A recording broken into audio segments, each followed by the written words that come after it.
저와 여러분이 한 절씩 같이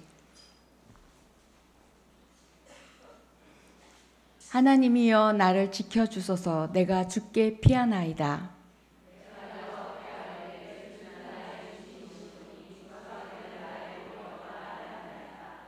땅에 있는 성도들은 존귀한 자들이니 나의 모든 즐거움이 그들에게 있도다.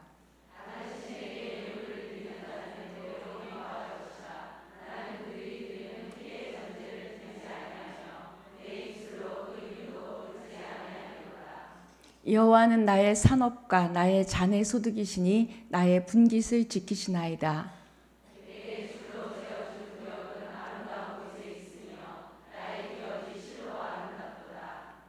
나를 훈계하신 여호와를 송축할지라. 밤마다 내 양심이 나를 교훈하도다.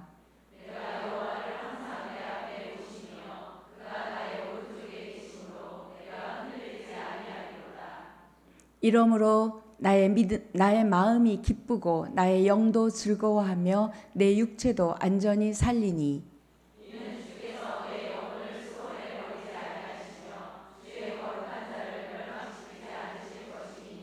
11절 함께 봉독하겠습니다. 주께서 생명의 길을 내게 보이시리니 주의 앞에는 충만한 기쁨이 있고 주의 오른쪽에는 영원한 즐거움이 있나이다. 아멘. 제목은 나는 흔들리지 않는다. 나는 흔들리지 않겠습니다. 하나님 앞에 드리는 고백이 아니라 어떻게 보면 자기 자신에게 또 영혼에게 믿음에 선포하는 제목일 수도 있어요. 나는 흔들리지 않는다. 흔들리지 않겠다.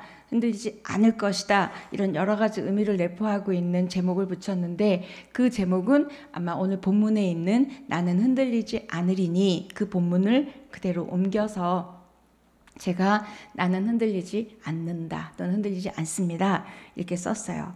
저와 여러분은 흔들리는 세상에 살고 있습니다.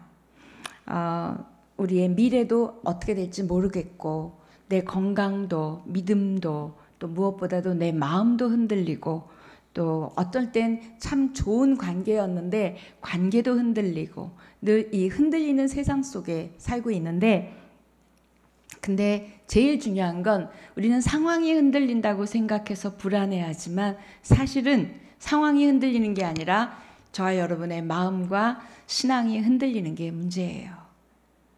근데 우리는 다 옆에서 나를 흔들기 때문에 내가 출렁거리고 내가 요동하고 내가 흔들린다고 생각합니다. 여러분의 삶에 있어서는 지금 뭐가 흔들리고 있다고 생각하세요? 건강이 또는 재정이, 관계가, 뭔가가 흔들리고 있어요. 중요한 건 다시 말씀드리지만 여러분의 믿음이 흔들리고요. 여러분의 마음이 흔들리고 여러분의 감사가 흔들리고 기쁨이 흔들리고 희망과 소망이 흔들린다는 게 문제입니다. 그래서 우리 안에는 샬롬이 없어요. 샬롬. 초대교회의 사람들이 만나면 하는 인사가 샬롬과 마라나타였어요. 근데 우리에게는 샬롬도 없고 마라나타, 주님 빨리 오세요, 이것도 없어요. 근데 그 시대 사람들이 너무너무 힘든 사람들이었잖아요. 핍박이 많고. 근데 그들은 서로에게 샬롬. 아무리 바깥이 환경이 나를 흔들어도 내 믿음을 흔들어도 너무 어렵고 정말 사자굴에 들어가고 예수 믿는다고 잡혀 죽을지라도 내 이 안에 있는 이 샬롬, 흔들리지 않는, 요동하지 않는 나의 이 샬롬은 누구도 뺏어갈 수 없다. 이 고백으로 또 그렇게 선포함으로 서로 샬롬 인사했대요. 한번 우리 옆에 분에게 샬롬 한번 해볼까요? 네, 이 이야기는 상황이 어떻더라도 우리의 샬롬은 빼앗겨서도 안 되고 빼앗길 수 없다는 거예요. 그런데 제가 이 제목을 해놓고 생각하는데 그 시 중에 이 시 잘 아시죠? 흔들리지 않고 피는 꽃이 어디 있으랴. 있어요. 굉장히 좋은 시입니다.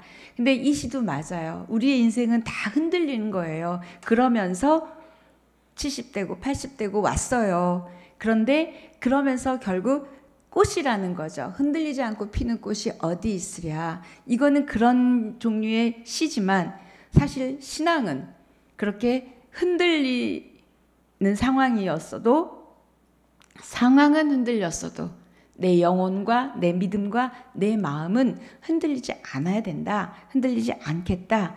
이런 거예요. 여러분도 많이 흔들리시면서 여기까지 오셨죠. 어떤 땐 절망, 어떤 땐 어둠, 어떤 땐 너무나 외롭고 너무나 슬프고 너무 소망이 없고 희망이 없을 때가 있어요. 그리고 또 우리끼리, 이 예수 믿는 우리끼리도 또 서로 상처도 받고 또 어려울 때도 있고. 그런데 제가 생각하는, 전 또 상담학을 공부한 저로서는 아무리 어려운 일이 있어도 사단도 누구도 해줄 수 없는 게 딱 두 가지가 있어요. 그게 뭐냐면 그 어려운 일에 대한 태도는 내가 정하는 거예요. 그리고 그 어려운 일에 대한 해석은 내가 하는 겁니다. 이건 누구도 강요할 수도 없고 또 누구도 할 수 없어요. 단 하나님 안에서 나의 신앙으로, 나의 믿음으로 반응하고 해석하는 거예요. 여러분의 어려운 일들을 한번 영적인 관점으로 반응하고 영적인 관점으로 해석하면 분명히 달라질 수 있다는 거예요. 그게 오늘 시편 16편의 말씀입니다. 우리는 신앙생활을 하고 있고요. 또 여러분 나름대로 그 말씀 안에 거하시고 또 섬기시고 하나님 사랑하시고 하나님 사랑 안에 있습니다. 그런데 뭔가 말씀이 나의 삶을 붙들어주지 않고 내 삶이 말씀에 근거하지 않기 때문에 계속 출렁거리는 거예요. 그 다음에 또 하나는 내가 의무는 다 해요. 뭐 주일 성수도 하고 헌금도 하고 섬기고 다 해요. 그런데 뭔가 나에게 기쁨이 없고 감사가 없고 그냥 심드렁한 거예요. 예수 믿는 게, 하나님 안에 있는 게. 그런 걸 조금 메마른 신앙이라고 할까요? 그런 상태가 있어요.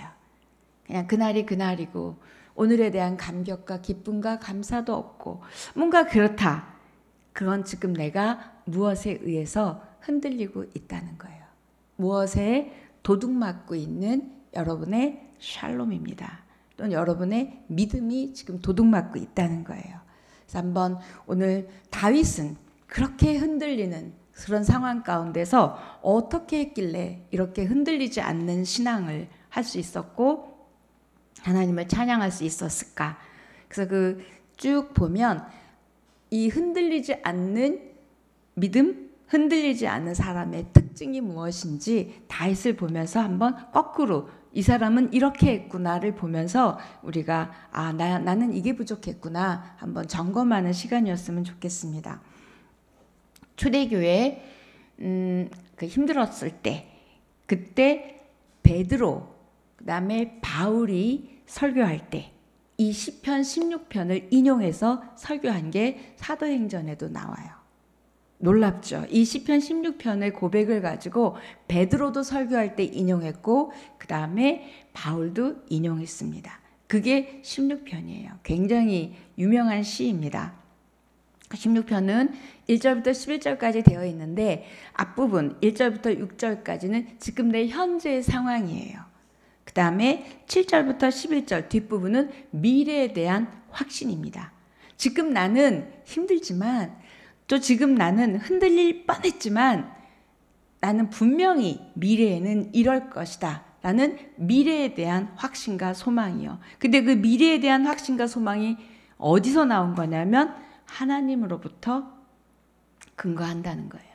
그 하나님 때문에 나는 흔들리지 않는다. 나는 요동하지 않는다는 거예요.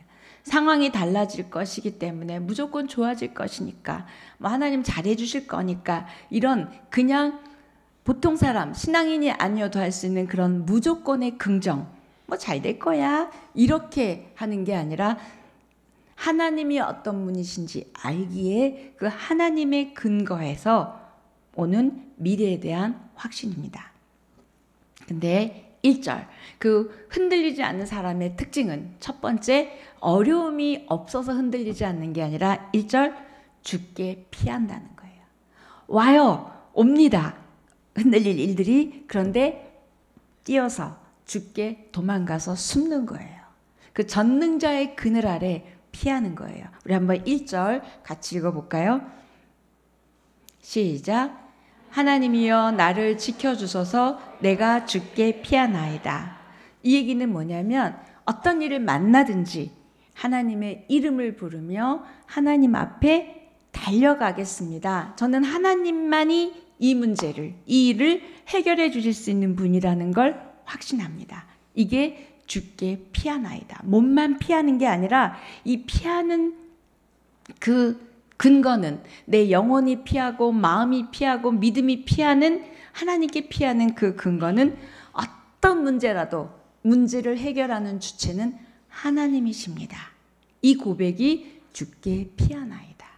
여러분이 갖고 있는 지금의 모든 기도 제목들은 결국은 해결하는 주체가 하나님이신 줄 믿습니다. 하나님만이 해결해 주실 수 있고 하나님만이 답이시라는 걸 아는 자가 주께 피하나이다. 그러면서 피하는 것뿐만이 아니라 도움을 요청하는 거예요. 왜? 우리의 도움을, 우리의 부탁을, 우리의 기도를 들으시고 일해 주실 우리가 부른 찬양처럼 선하시고 참 좋으신 하나님이심을 우리는 알기 때문이에요. 우리가 이렇게 누가 이렇게 힘든 일을 얘기를 할 때 괜찮아 걱정하지 마 잘 될 거야 이렇게 얘기하죠. 그거는 세상 사람들도 똑같이 해요. 근데 그렇게 그냥 잘 될 거야가 아니라 하나님을 향한 깊은 믿음과 신뢰에서 나오는 안심에 잘 될 거야 걱정하지 마 이 말이 정말 중요하다는 거예요. 그냥 입으로 하는 게 아니라 하나님을 신뢰하기 때문에. 그리고 시편 150편 1편부터 150편 전체가 주제는 신뢰예요. 다윗의 키워드는 신뢰입니다. 어떤 상황에서도 하나님을 신뢰했다는 거예요. 그렇게 하면서 피하는 거예요. 저와 여러분도 피해요. 하나님께 도망갑니다. 그리고 기도도 합니다. 근데 다윗과 이 시편 16편의 기자와 다른 건 우리는 정말 깊은 신뢰가 있느냐는 거예요. 하나님을 신뢰한다는 것, 이게 주께 피한다는 것과 같은 거예요. 그래서 2절에서 다윗이 지난주에 설교할 때 제가 여호와라는 이름이 무슨 뜻이라고 그랬죠? 네, 감사해요. 다 잊어버려 주셔서. 여호와라는 이름은 그 약속을 지켜주시는 언약의 하나님을 부를 때 여호와예요. 여호와. 그래서 2절에서 약속을 지켜주시는 하나님을 언급하면서 여호와를 이야기하고 2절을 이렇게 말합니다. 2절 보여주세요. 시작. 내가 여호와께 아뢰되 주는 나의 주님이시오니 주밖에는 나의 복이 없다 하였나이다. 잠깐 띄어놔 주시면 나의 약속을 지켜주시는 하나님께 내가 그러니까 나를 향한 약속을 지켜주시는 그 신실하신 하나님께 아뢰입니다. 주는 나의 주인이십니다. 그리고 주밖에는 나의 복이 없습니다. 이거는 주 외에는 나를 행복하게 할 게 없습니다. 하나님 밖에 나를 행복하게 할 수 없다는데 우리는 하나님 빼고 나를 다 행복하게 해. 그렇죠? 하나님 때문에 여러분이 행복하세요? 감사합니다. 하나님 때문에 행복하기보다는 지금 무언가 문제가 없고 나에게 남보다 많이 있는 무언가가 있다면 그것 때문에 행복하다고. 그래서 그게 없어지면 우리는 행복 없다는 거예요. 근데 여기서 보니까 나의 복이 없다 하였나이다. 내가 받은 복이 없습니다 뜻이 아니라 제가 원어를 찾아보니까 주 외에는 나를 행복하게 할 사람도 행복하게 할 것도 행복하게 할 상황도 없습니다. 이 고백을 할 수 있는 저와 여러분이 되기를 축복합니다. 그래서 제가 어제 준비하면서 그런 생각을 했어요. 너도 정말 하나님 때문에 행복하냐고. 16편에서는 놀라운 하나님 때문에 행복하다는 이야기와 성도 때문에 행복하대요. 그게 이제 3절부터 이어지는 거예요. 여러분 성도 때문에 힘드시잖아요. 누구 때문에 힘들다, 누구 때문에 시험 들었다, 누구 꼴 보기 싫다, 누구는 정말 내 마음에 안 든다. 우리는 그런 이야기 너무 많아요. 교회 안에서. 근데 다윗은 자기를 죽이려고 하고 자기를 어떻게 하려고 하는 그 성도, 하나님 믿는 누가 어떻게 할지라도 그 성도 때문에, 하나님 때문에 두 존재를 딱 들면서 자기는 행복하다는 거예요. 근데 제가 이제 오늘 권사님들 오시는 걸 알았잖아요. 그러면서 제가 생각을 했어요. 오시지 말라고 문자는 했지만 내가 참 행복하다. 너무 행복한 거예요. 제가 또 우리 수원 온누리 성도님들 다시 보면서 너무 행복했거든요. 믿음이 너무 훌륭해지셨고 너무 아름다워지셨고 너무 나는 5년 동안 뭐가 변했을까 그럴 정도로 너무너무 많이 세워지시고 성숙해지시고 그런 모습을 보는 거예요. 아마 다윗도 그런 거예요. 주님만이 나의 행복입니다. 그 다음에 성도 때문에 참 행복합니다. 그 하나님의 사람들이 이렇게 하나님을 바라보며 믿음 안에서 살고자 가는 이 모습들, 예배하고자 하는 이 모습들이 너무나 아름다워서 행복하다는 거예요. 우리 옆에 분에게 잘 모르겠는데 너 때문에 행복하다.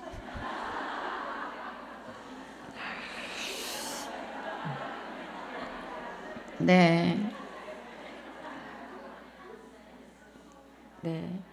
행복한 거예요. 같이 신앙생활 할 수. 여러분 우리 성도가 옆에 없고 여러분 혼자 저하고 둘이 예배한다고 해서 생각해 보세요. 행복하실까요? 안 오실 거예요. 저도 여기 안 서 있을 거예요. 아마 둘이 앉아서 얘기할 것 같아요. 너무나 귀한 겁니다. 그게 이제 3절, 4절, 5절까지 한번 우리 쭉 읽어볼게요. 시작. 땅에 있는 성도들은 존귀한 자들이니 나의 모든 즐거움이 그들에게 있도다.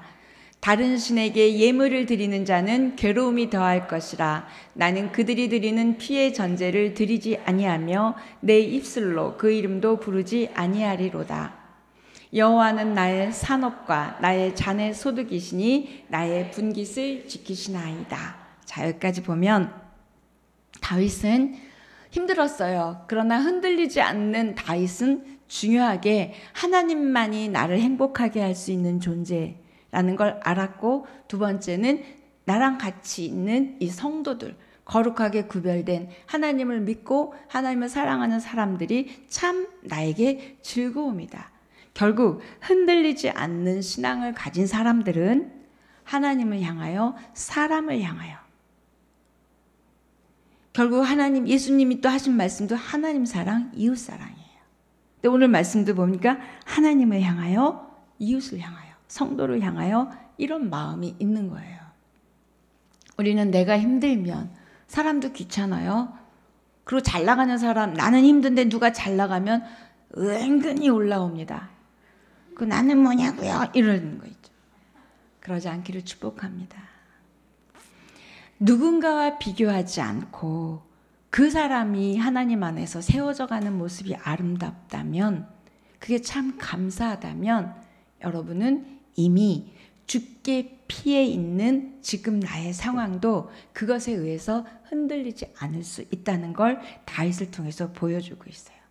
주를 떠나서는 나는 행복하지 않습니다. 그럼 내가 주 안에 있거든요. 그러니까 행복해요. 행복한 사람이다 보니까 모든 게 다 바라보는 게 행복한 거예요. 다 모든 게 짜증이 나고 모든 게 다 화가 나고 모든 게 다 안 예쁘세요? 여러분의 마음이 일그러진 거예요. 여러분의 눈이, 마음이, 시선이 일그러진 거라는 거예요. 그 사람은 그냥 그대로 있었어요. 지금 유난히 남편이 미우세요? 원래도 그랬어요. 원래도 그랬어요. 네. 결국 이 표현은 뭐냐면 주님만이 나의 분깃이다. 이 표현이잖아요. 이거는 땅에 살지만, 우리 지금 다 땅에 살잖아요. 땅에 살지만 하나님을 바라보고, 그 다음에 또 땅에 살지만, 세상에 살지만 세상 것들을 탐하지 않는 그런 마음이고 그런 믿음일 때만이 정말 하나님 때문에 행복하고 하나님이 주신 게 나의 분깃, 분복입니다 라고 고백할 수 있다는 거예요. 그렇게 성도들이 고백하는 그 성도가 얼마나 아름답고 얼마나 존귀한지 다윗은 그렇게 이야기하는 거예요. 다윗은 왕으로서 최고를 누린 사람이에요. 뭐 풍족이라는 단어를 쓸 수가 없겠죠. 물론 어려운 일들은 있었지만, 그런데 다윗은 그 모든 것들을 분깃이라고 하지 않아요. 뭐를 분깃이라고 해요? 하나님이 주신 지금의 내 상황을 분깃이라고 해요. 왕으로서 누릴 수 있는 것, 왕으로서 가질 수 있는 특권, 뭔가가 나의 분깃. 우리는 분깃하면 내가 갖고 있는 뭔가를 분깃이라고 생각하는데 다윗은 아니었어요. 하나님이 나의 분깃이다. 이 얘기는 다시 말하면 하나님이 허락해 주신 지금의 나의 삶의 자리가 분깃입니다. 이 삶의 자리가 하나님이 주신 것이고, 그럼 딱 벌써 이 말만 해도 쓱 올라오는 게, 근데 나는 왜 이렇게 주는 거야? 누구는 엄청 잘 주는데 나는 왜 이렇게 준 거야? 이 마음이 아니라, 아, 그렇습니다, 하나님. 이게 나에게 하나님이 허락해 주신 이것이군요. 그렇게 생각할 수 있는 자만이 흔들리지 않을 수 있다는 거예요. 근데 우리는 늘 왜 나는 이렇고 왜 늘 비교한다는 거예요. 그러니까 지금의 이 상황을, 이 나의 삶을 온전히 내 것으로 여기지 않기 때문에 여러분의 삶 가운데 본인의 삶이면서도 서성거리는 거예요. 본인의 삶이면서도 누리지 못하는 거예요. 본인의 삶이면서도 내가 사는 게 아니라는 거예요. 저와 여러분의 행복의 조건은 지금의 삶을 받아들이십시오. 이게 하나님 주신 나의 분깃입니다. 주신 그 혜택을 누리는 어떤 것들이 아니라 다윗은 하나님과 성도라고 이야기하고 있어요. 근데 다윗은 그러면서 아까 읽으신 말씀처럼 지금 이 구역이 얼마나, 나에게 정해주신 이 분깃이 얼마나 아름다운지 모르겠대요. 아들이 자기를 잡아 죽이려고 하고 사울이 쫓아오려고 하고 쫓아서 죽이려고 하는 그 상황이 너무 아름답다는 거예요. 그리고 너무 내 분깃이라는 거예요. 원망, 불평 없어요. 받아들인 자만이 할 수 있는 말입니다. 그러면서 떠오른 말씀이 시편 146편 5절 말씀인데요.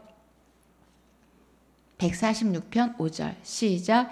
야곱의 하나님을 자기의 도움으로 삼으며 여호와 자기 하나님에게 자기의 소망을 두는 자는 복이 있도다. 자, 요거 잠깐 띄워놓으시면 여기서 세 단어예요. 도움, 소망, 행복이에요. 이때 복이 있도다도 행복입니다. 내가 정말 도움이 어디서 오는지를 알고 그래서 그 하나님에게 소망을 둔 사람은 행복하다는 거예요. 이 세 단어요. 도움이 필요할 만큼 우리의 지금의 삶의 자리는 쉽지 않아요. 어려워요. 그런데 어디서부터 누가 도와주셔야 된다는 걸 아는 자가 말한 겁니다. 도움. 그래서 하나님으로부터 오기 때문에 소망. 그래서 행복. 여러분 삶 가운데 여러 문제들이 산적해 있고 힘들지만 도움을 주시는 하나님이 계시고 그 하나님을 내가 믿기에 소망할 수 있으며 그래서 행복한 여러분 되시기를 축복합니다. 그러면 흔들리지 않을 수 있다는 거예요. 도움, 소망, 행복. 그랬더니 행복하다 보니까 와, 다르게 보이는 거예요. 그래서 7절부터 11절까지는 다윗은 이제 하나님을 찬양하기 시작해요. 그리고 감사하기 시작합니다. 오늘 여러분의 설교가 끝나면 아마 또 다 잊어버리실 거예요. 그러나 단어들은 안 잊어버렸으면 좋겠어요. 도움, 소망, 행복.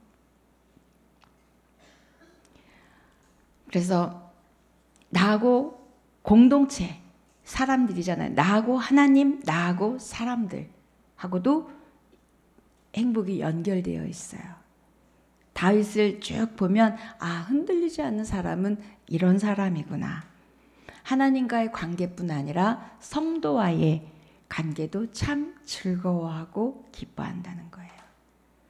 그래서 누구 때문에 힘든 게 아니라 누구 때문에 내가 기도도 하고 누구 때문에 오해도 받지만 또 나를 바꿀 수 있고 있는 거예요. 아마 욕먹고 또 나쁜 소리 듣는 건 아마 목사가 제일 심하지 않을까 싶어요. 진짜 많이 이야기를 듣고 뭐 많이 하지만 한 번도 미워본 적은 없어요. 저한테 욕한 사람도 있어요. 이런 고백은 하면 안 되는데. 네. 그러나 믿지가 않았습니다. 도리어 내가 그런 면이 있구나 그런 생각을 했어요. 그리고 지금은 그분이 돌아가셨는데 가끔 생각이 나요. 그리고 또 저를 생각할 수 있게 되는 거예요.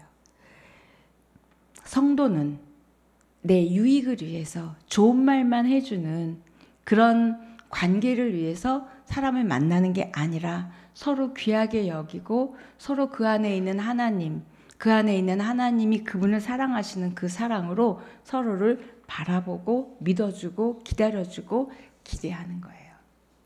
이게 흔들리지 않는 사람입니다. 다른 신에게 예물을 드리는 자, 더 어려움이 많을 거래요. 근데 갑자기 다윗은 쭉 얘기하다가 성도 얘기하다가 왜 이러나 봤더니 다윗의 그때에 우상 숭배가 굉장히 많았잖아요. 그렇죠? 어려우면 하나님도 예배하지만 유대인이니까 하나님도 예배하지만 유대인이 어떻게 타락했는지 우리 다 구약에서 알잖아요. 다른 신에게 예물을 드린 거예요. 그래서 제가 다른 신에게 예물을 드리는 자 봤더니 원래 원어적 의미는 예물을 드리다. 의 원래 뜻은 서두르다예요. 서두르다, 지불하여 사다. 이걸 예물로 한다면 이걸 주고 샀다는 거예요. 그리고 서둘렀대요. 우리가 어려운 문제가 생기면 하나님에게 일절처럼 피하는 게 아니라 뭔가 서둘러지는 거예요. 그래서 이 서둘러지는 이걸 통해서 뭔가를 사는 거예요. 그러니까 하나님보다 뭔가 다른 것에 가서 내 마음을, 내 어떠함을 주고 그 문제를 해결하려고 하는 걸 다른 신에게 예물을 드리는 거래요. 여러분은 가장 문제가 생겼을 때, 어려울 때 예물을 드리는 서둘러서 어디를 가시는지요? 가장 먼저 하나님께 피하고 그냥 피하는 게 아니라 하나님을 신뢰하기에 하나님만이 답이시기에 하나님만이 행복이시기에 피하는 그러지 않은 사람들을 다윗은 지금 다른 신에게 예물을 드린다라고 표현하고 있어요. 서둘러 쫓아가는 거예요. 세상으로 서둘러 쫓아가고 그 문제에 서둘러 쫓아가고 하나님보다는. 근데 우리가 왜 이렇게 되나? 왜 서둘러서 가게 되나? 생각해 보면 저도 그렇고 염려 때문이 아닐까요? 이 상황, 이 어려움 때문에 오는 염려들. 이것 때문에 이렇게 되면 어떻게 할까라는 이 염려요. 어떤 그 목사님이, 외국의 목사님 존 메가더라는 목사님이 있는데 그분은 이렇게 얘기를 했어요. 염려는 모든 인간들의 소일거리래요. 얼마나 늘 여러분 소일거리로 뭐 하세요? 텃밭을 가꾸시나요? 소일거리로 뭐 하세요? 소일거리로 염려한다는 거예요. 인간이 가장 좋아하는, 여기 써 있는 건 염려는 인간이 가장 좋아하는 소일거리. 그냥 하는 거예요. 늘 염려하는 거예요. 왜요? 우리를 흔드는 염려하게 하는 일들이 너무 많거든요. 건강 염려, 재정 염려, 자녀 염려, 물질 염려, 한두 가지여야죠. 근데 염려라는 단어는 원래 원어는 마음이 나뉘다예요. 마음이 나뉜 거예요. 하나님과 이 문제로부터 나뉜 거예요. 그래서 초대교회 사람들은 티테디우스, 어렵죠? 티테디우스라는 그 단어를 자기 이름 앞에 붙였대요. 근데 이 티테디우스라는 게 뭐냐면 염려하지 않는다라는 거예요. 그러면 굳이 그 사람들이, 초대교회 사람들이 핍박을 받고 막 그럴 때 왜 자기 이름 앞에 티테디우스 바울, 티테디우스 요한, 티테디우스 다니엘 이런 식으로 왜 티테디우스, 그 문서에 보면 그 이름 앞에 티테디우스라는 단어가 있대요. 그래서 티테디우스를 찾아봤더니 이 신학자들의 이야기입니다.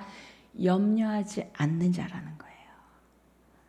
문제도 있고 핍박도 있고 어려움도 있는데 서로가 서로에게 티테디우스 유영순, 티테디우스 김준자, 티테디우스 김영미 이런 식으로 티테디우스를 붙인다는 거예요. 자기 이름 앞에 한번 티테디우스 자기 이름을 한번 넣어볼까요? 시작. 티테디우스 유영순.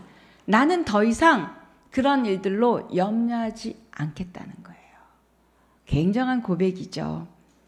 그래서 염려하면 우리가 판단도 흐려지고 두려움도 쌓이게 되고 그러는데 나는 염려 때문에 흔들리지 않겠다는 거예요. 가장 여러분을 흔드는 일은 막상 어려운 일이 흔드는 게 아니라 막상 그 일이 딱 벌어지면 별로 흔들리지 않아. 이제 어떻게 해야 되나 하나님 앞에 가는데 그 전에 염려할 때 흔들린다는 거예요.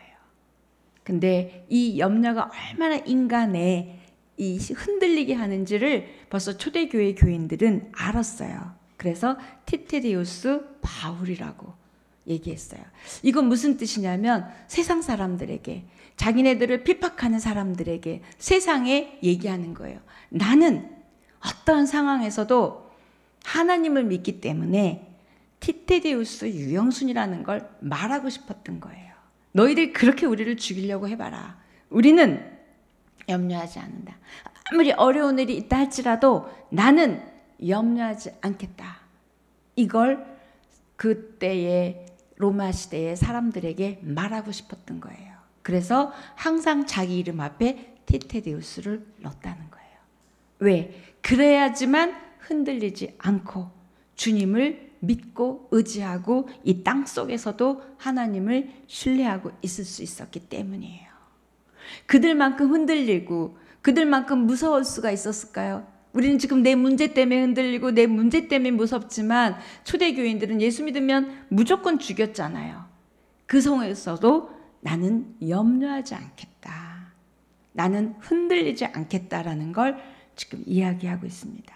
저와 여러분이 앞으로 닥치지도 않은 일들 때문에 염려해서 마음이 나뉘고 마음이 나뉘다 보니까 신앙이 흔들리고 신앙이 흔들리다 보니까 하나님을 신뢰하지 못해서 흔들리는 일이 없기를 축복합니다.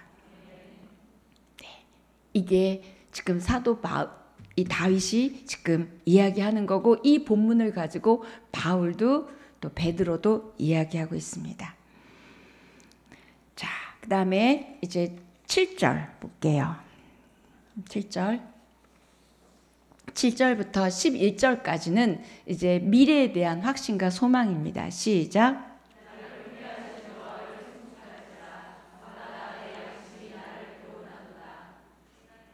네, 11절까지 끝까지 다 읽을게요. 시작.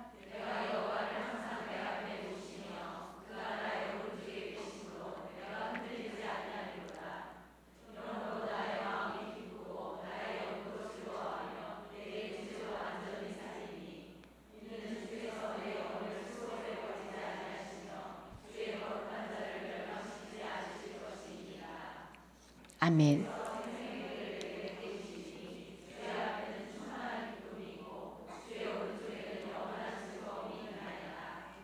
네, 6절까지의 삶의 비결이 도대체 무엇일까 보니까 7절부터 쭉 보니까 다윗은 하나님에게 지혜를 구한 거예요. 결국 하나님에게 지혜를 구했다는 건 하나님의 말씀에 기반을 두었고 말씀에 귀를 기울였다는 거예요. 자기를 그렇게 밤마다 가르쳐 주시고 말씀으로 붙들어 주신 하나님을 찬양하는 게 7절부터 11절까지예요. 여러분은 어떤 일이 있을 때 아까 일은 나를 흔들 수 있을 수 있지만 상황은 내가 어떻게 만들 수 없지만 내가 결정할 수 있는 건 여러분의 반응과 여러분의 해석이라 그랬어요. 그 일에 대한. 그래서 다윗이 그 반응과 그 해석을 하나님 말씀으로 했다는 거예요. 말씀으로 반응했고 그 반응할 수 있는 건 그 사건에 대한 해석이거든요. 아, 나 이제 죽었다. 이렇게 해석이 됐으면 아마 그렇게 했겠죠. 그런데 말씀으로 해석할 수 있었던 건 밤마다 내가 하나님의 음성에 귀 기울였고 이 얘기는 나는 순간마다 하나님의 말씀에 귀 기울였다는 거예요. 말씀의 토대를 둔 신앙, 말씀으로 해석한, 말씀으로 반응한 사람은 절대로 흔들리지 않는다는 거예요. 그런 여러분 되기를 축복합니다. 정말 그 말씀은 그냥 글자로 있는 게 아니라 지금 여러분의 삶 가운데 이루어지고 있는 거예요. 근데 그게 지난 시간에도 말했지만 기다림이라는 믿음의 시간, 또 믿음의 테스트를 통하면서 지금 그 일들은 이루어 가시는 거예요. 8절 다시 한번 보면 8절이요. 내가 여호와를 항상 내 앞에 모시며 그가 나의 오른쪽에 계심으로 내가 흔들리지 아니하리다. 자, 여기 보면 여호와를 항상 내 앞에 모십니다. 이 표현은 뭐예요? 늘 나와 함께 계시는 분, 늘 나에게 말씀해 주시는 분, 나를 붙들어 주시는 분, 여러 가지가 항상 내 앞에 모시고 있는 거예요. 그러고서 뭐라 그러냐면 나는 그분을 모시고 있기 때문에 어떤 상황에서도 그분으로 인한 반응, 그분으로 인한 해석, 그분으로 인한 소망, 그분으로 인한 도움, 그분으로 인한 행복을 할 거라는 표현이 항상 내 앞에 모십니다. 그렇기 때문에 오른쪽에 계시기 때문에 이 오른쪽은 힘과 권능과 전능함과 능력을 나타내는 게 오른쪽이에요. 하나님이 나의 힘이고 능력이고 전능하심이고 모든 것 되시기에 내가 흔들리지 않습니다. 그냥 감정적으로 난 흔들리지 않아, 하나님이 날 사랑하시니까, 이게 아니라 항상 말씀 앞에, 말씀의 위에 내 삶을 두고 바라보고 해석하기 때문에 능력이고 힘이고 모든 것 되시기 때문에 나는 흔들리지 않습니다.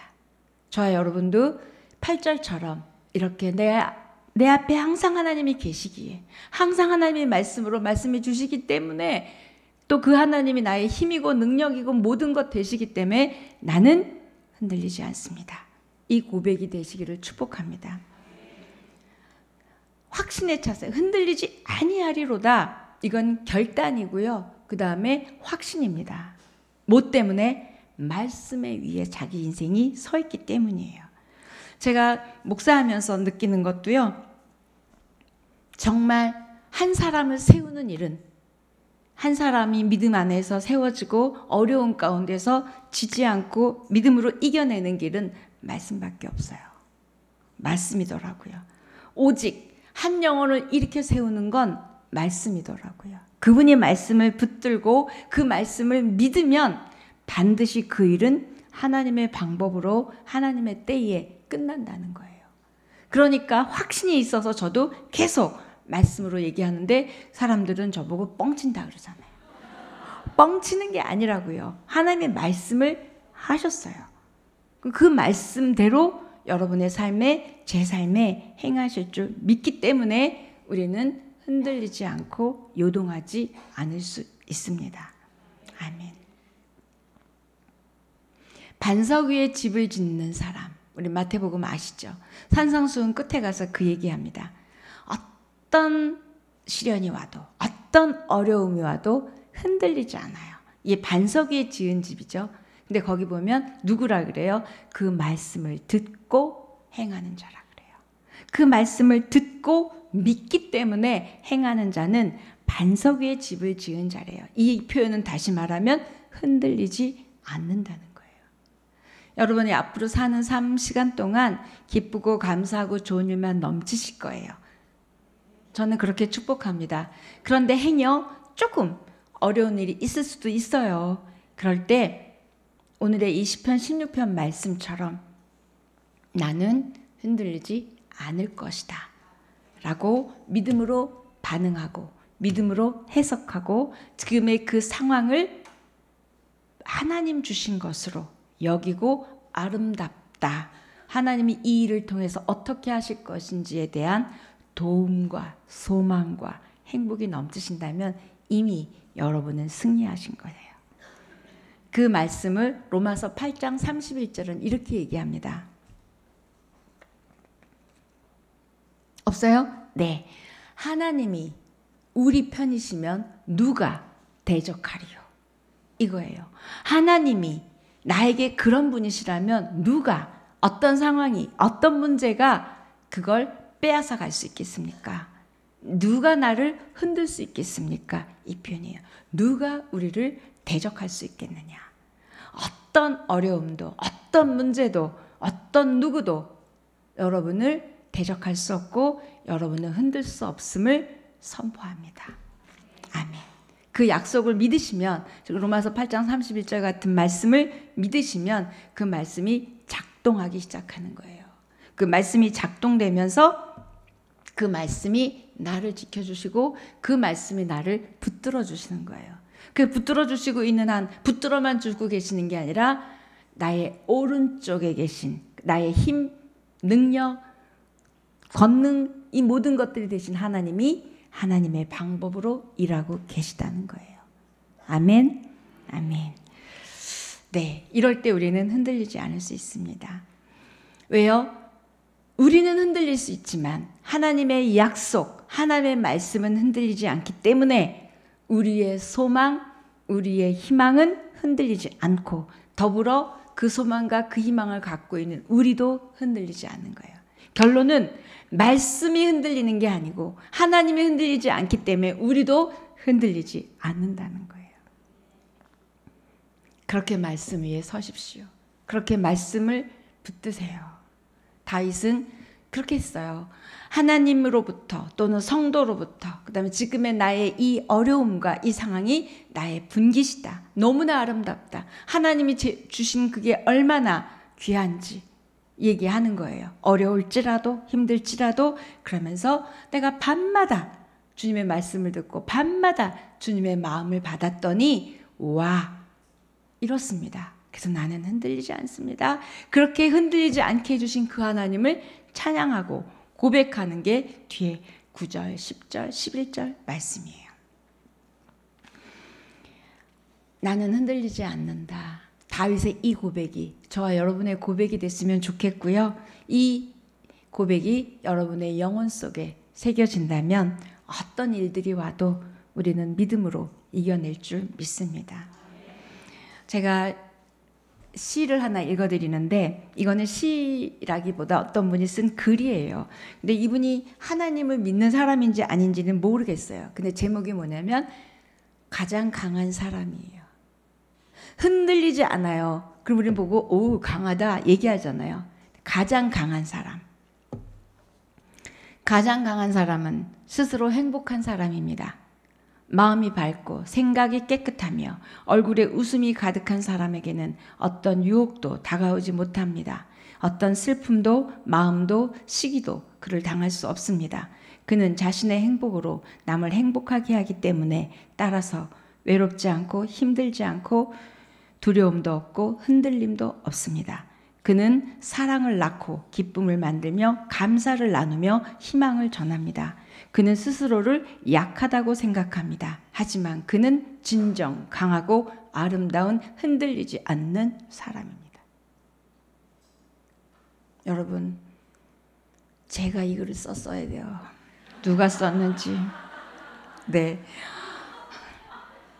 옆에 분에게 이렇게 가장 강한 사람이 되십시오. 축복해 주세요. 네. 가장 강한 사람은 이런 사람이에요. 우리는 강하다 그러면 막 고집이 세고 막 굽히지 않고 이런 사람 같죠? 아니요. 여기 보니까 그 어려움, 어떤 일들 속에서도 기쁨을, 감사를, 행복을 찾아내고 만들어내는 다윗같이 이게 내 분깃이구나. 그러면서 그 분깃을 주신 하나님을 잇대어 의지하고 여기 얘기하죠. 흔들리지 않습니다. 얘기했어요. 아마 제가 볼 땐 신앙인 같아요. 이게 정말 강한 사람이라는 거예요. 얼마나 아름다워요. 너무 아름답지 않아요? 그리고 도리어 그 상황을 하나님과 잇대어 바라보고 하나님과 잇대어 얼마나 어렵겠어요. 그러나 희망하고 도움, 소망, 행복. 흔들리지 않으며 그 도움과 소망과 행복을 빼앗기지 않는, 놓치지 않는 그런 사람이 바로 하나님의 말씀대로 믿는, 하나님의 말씀대로 이루어 가시는 걸 끝까지 신뢰하는 저와 여러분이 되기를 축복합니다. 아멘. 자, 우리 한번 찬양하고 기도했으면 좋겠는데요. 내 삶이 하나님의 것이기 때문에, 우리 내 인생은 나의 것, 이런 노래 이전에 있었거든요. 그게 아니라 내 인생은, 내 삶은 하나님의 것이기 때문에 우리는 안심할 수 있어요. 그리고 내 삶이 하나님 것이기 때문에 우리는 요동하지 않을 수 있고, 오늘 다윗이 16편에서 말한 여러 가지 일들, 또 여러 가지 해석들, 여러 가지 반응들처럼 우리는 할 수 있다는 거예요. 한번 내 삶은 주님의 것입니다. 그래서 나는 요동하지 않겠습니다. 그래서 나는 흔들리지 않겠습니다. 이 고백으로 우리 찬양하고 기도했으면 좋겠습니다.